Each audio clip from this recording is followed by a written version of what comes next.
Clubfoot is a real condition, a deformity that regularly happens to newborns where one of their feet are permanently twisted in a direction, hindering their ability to walk. This is a fantasy story, but nothing magical about Larys' Clubfoot, just a small birth defect. But it does give a lot more insight into this mysterious character, and he's very mysterious by design, described as an enigma by the maester who wrote about him in our lore books, vexing students of this fake world's history for generations, and not one to unravel.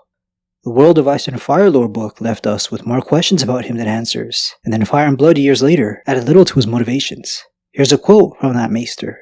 Where did his true loyalty lie? What was he about? He wove his way all through the Dance of the Dragons, on this side and that side, vanishing and reappearing, yet somehow always surviving. How much of what he said and did was ruse? How much was real? Was he just a man who sailed the prevailing wind, or did he know where he was bound when he set out? So may we ask, but none will answer. The last strong keeps his secrets. But now this last strong is part of a TV show adaptation, showing perspectives we never had. The show answered who was behind the Clubfoot's family castle fire, and why he was so loyal to King Aegon, when the rest of his family was very much Team Black while they were alive. No one really suspected Larys was capable of killing his older brother and father in the books. He was brought up as a possible suspect, but ambition for the title of Lord didn't seem right at the time.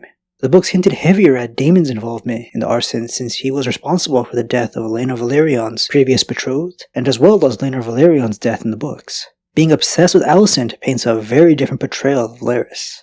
Even nobles get treated poorly for being crippled. We get a full-blown discussion between Tyrion and Bran about it, and then with the heir to House Tyrell, Willis, whose leg got crippled in a turning accident when he faced up against Oberyn Martell. Willis Tyrell is in his mid-20s, and strangely not married or even betrothed to anyone. Olenna Tyrell tries to secretly tie him to Sansa, and Sansa's reaction is not initially enthusiastic. In a primitive setting like this, being crippled is one hell of a bad hand, no matter your status, and Larys is the second son. Typically, second-born sons gotta scramble for a place in the family. But thanks to their father, Lord Lionel Strong, Larys always had a place at court. Lionel was an exceptional character in this era. Larys gets his cunning nature from his father, and even Harwin gets his strength from him.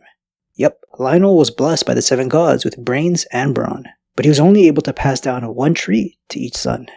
Lionel was built like a warrior, but despite that, studied at the Citadel for a while, forging 6 chains before realizing the maester life isn't for him. He specialized in law, the perfect choice for King Viserys' master of laws, and eventually Hand of the King.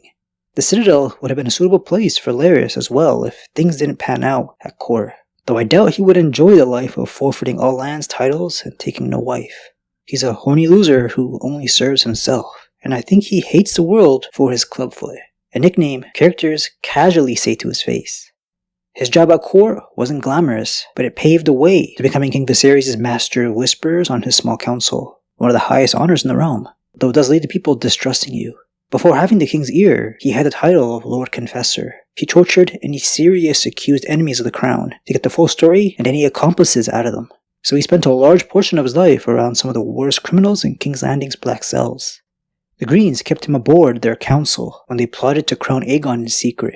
Not sure why he was omitted in that scene for House of the Dragon. It's not even clear if he has a seat on the small council as of Season 2's premiere, but there's no other Master of Whispers. He's their one and only spy master.